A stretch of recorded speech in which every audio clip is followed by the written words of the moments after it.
Selamat datang kembali di video series saya yang membahas topik-topik seputar teknologi blockchain.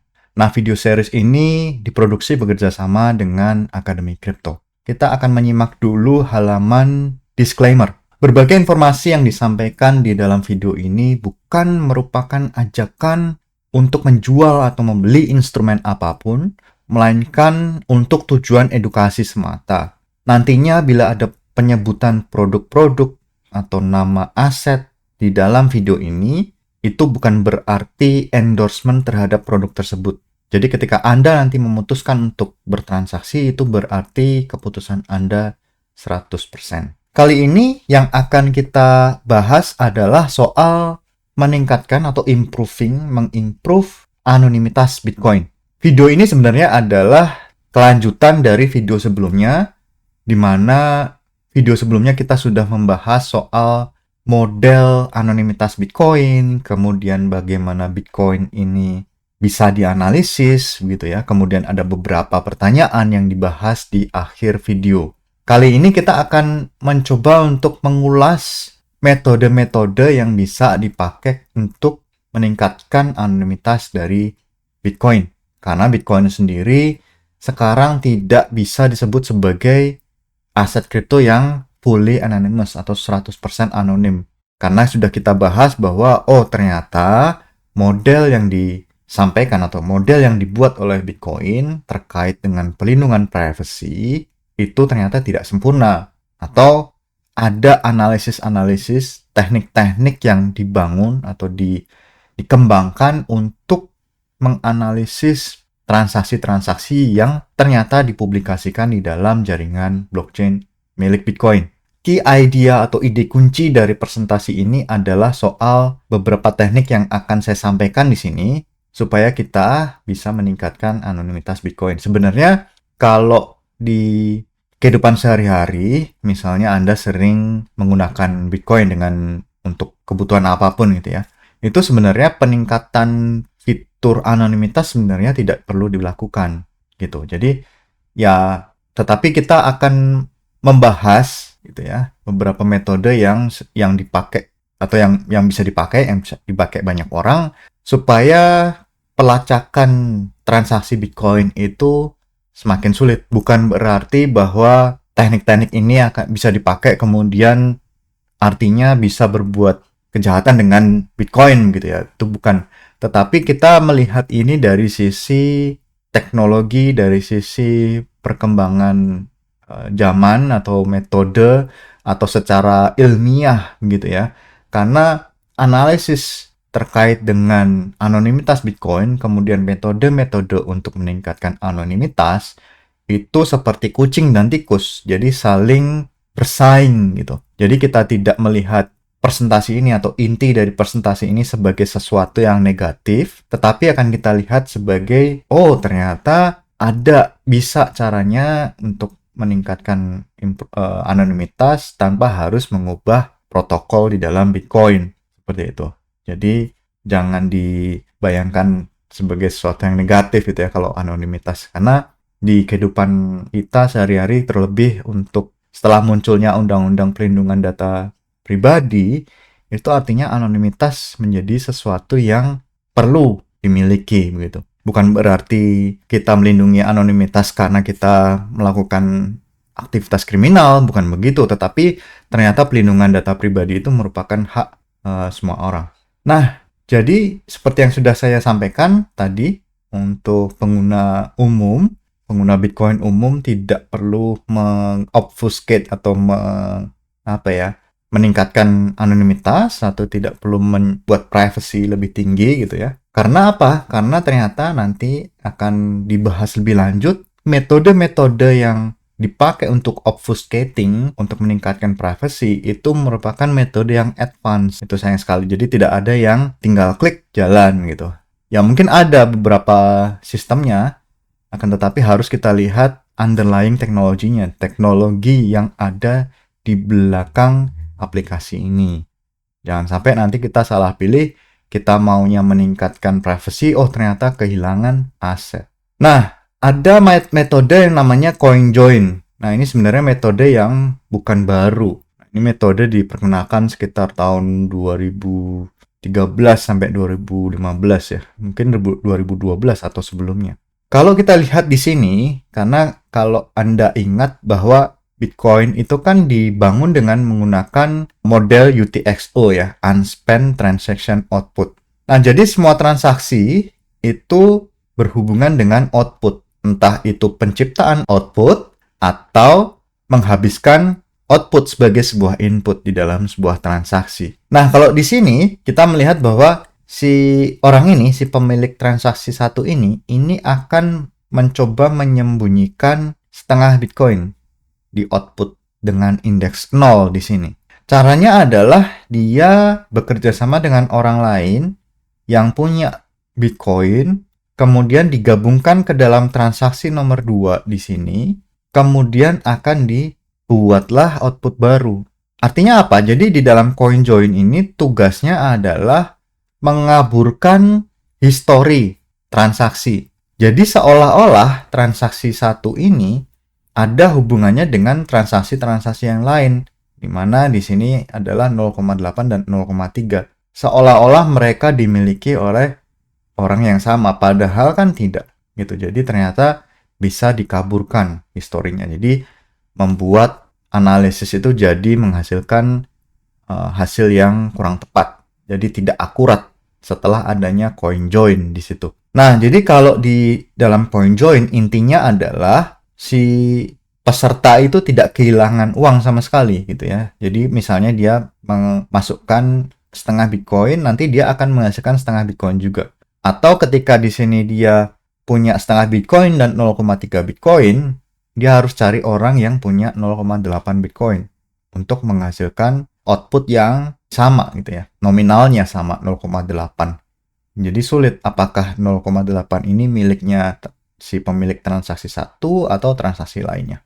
Permasalahannya adalah tadi kalau kita lihat karakteristik dari CoinJoin adalah dia harus mencari orang yang punya nominal yang sama atau orang yang ingin melakukan CoinJoin juga gitu kan. Nah, ini bukan hal yang mudah sebenarnya. Karena ya orang kan jumlah misalnya yang pertama nominalnya juga belum tentu sama. Kemudian tidak setiap saat orang ingin melakukan aktivitas CoinJoin atau orang yang tidak semua orang ingin melakukan CoinJoin.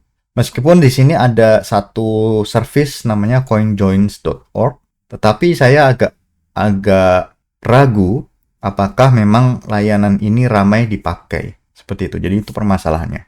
Yang metode kedua ada namanya CoinSwap. CoinSwap itu apa? Dia bertukar koin satu sama lain. Misalnya Alice dan Bob itu mau bertukar koin.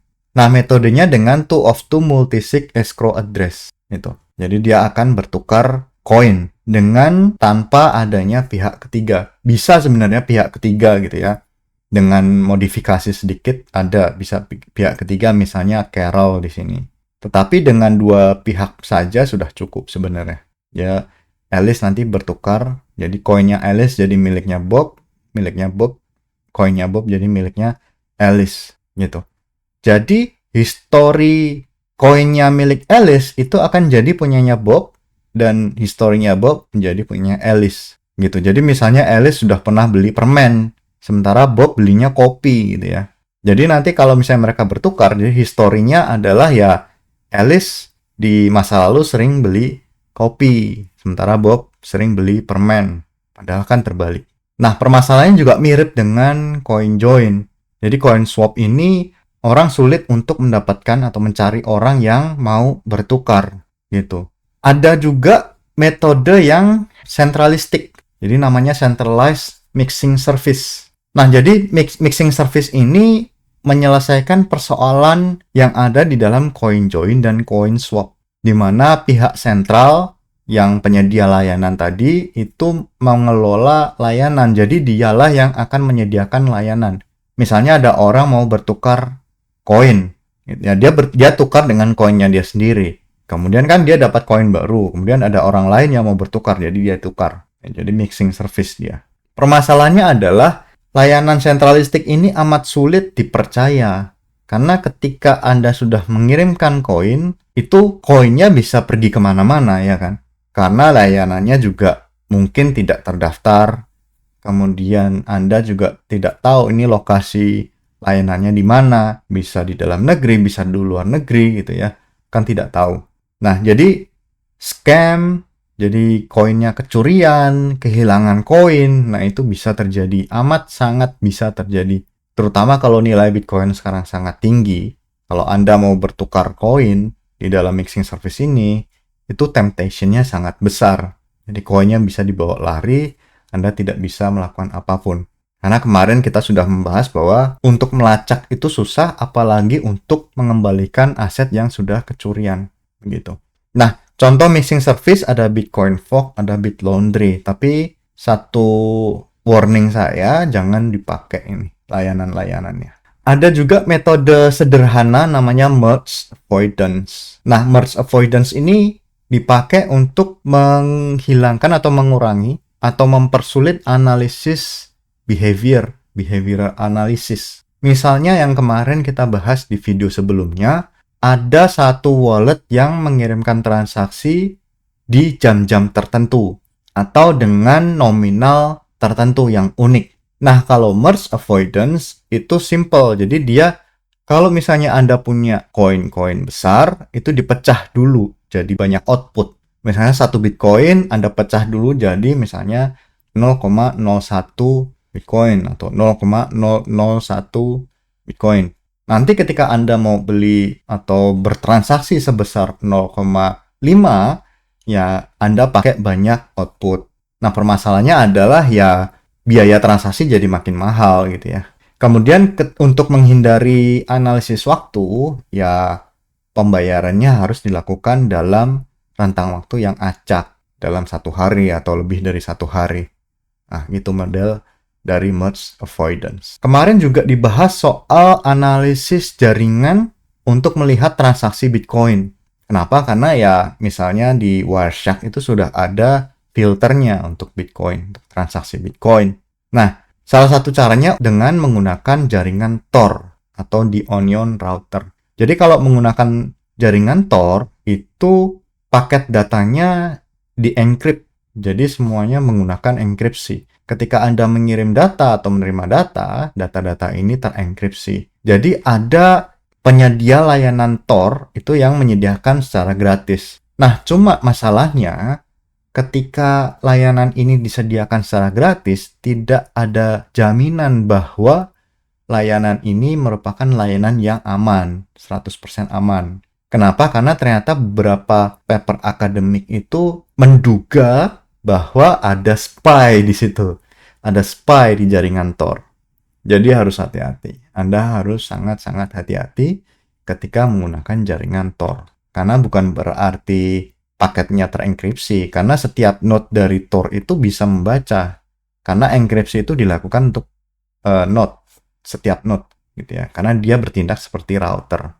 Jadi dia akan merouting ke node berikutnya, ke node berikutnya, node berikutnya. Tapi setiap node harus bisa membaca, kemudian dienkapsulasi ulang, dikirim ke node berikutnya. Nah, kemudian ada namanya private node dan wallet. Ini cara untuk mengurangi ketergantungan terhadap pihak ketiga. Karena pihak ketiga juga bisa membaca, gitu ya, membaca paket data, membaca transaksi, membaca aktivitas, membaca query yang dikirim dari wallet yang ada di pasaran. Misalnya wallet berbasis ponsel, itu pasti ada layanannya di back-end-nya. Nah, ketika Anda ingin mengurangi ketergantungan, ingin mengurangi monitoring dari si pemilik pihak ketiga atau pemilik layanan, ya Anda harus pakai private node, gitu ya. Misalnya Anda menjalankan node Bitcoin sendiri di komputer. Nah, itu bisa dipakai untuk menghindari monitoring terhadap wallet Anda. Cuma masalahnya, jadi private node itu membutuhkan infrastruktur yang cukup baik. Karena si blockchain Bitcoin itu sudah beberapa giga sekarang, bahkan sampai 100 giga mungkin ukurannya. Nah, itu harus di-download ke dalam komputer Anda. Kemudian komputer Anda juga harus menjalankan aplikasi Bitcoin terus-menerus gitu. Jadi perlu diperhatikan berapa resources yang dibutuhkan sebelum menjalankan private node untuk mengamankan aktivitas wallet Anda. Nah, Kalau kita sampai ke dalam kesimpulan, mencapai anonimitas total di dalam Bitcoin itu cukup sulit karena tadi meskipun ada teknik-teknik yang dipaparkan, tetapi tetap ada permasalahan atau kelemahan di dalam teknik-teknik tersebut. Jadi patut dipertimbangkan kalau misalnya memang dibutuhkan, ya pilih mana yang paling bagus atau mana yang paling sesuai dengan kebutuhan Anda, gitu ya. Jadi tidak hanya sulit, ada kelemahan, tetapi juga membutuhkan resources, baik dalam bentuk dana atau dalam bentuk sumber daya komputer. Nah, demikian video saya kali ini. Mudah-mudahan bermanfaat informasinya yang sudah disampaikan. Sampai jumpa kembali di video saya berikutnya. Terima kasih.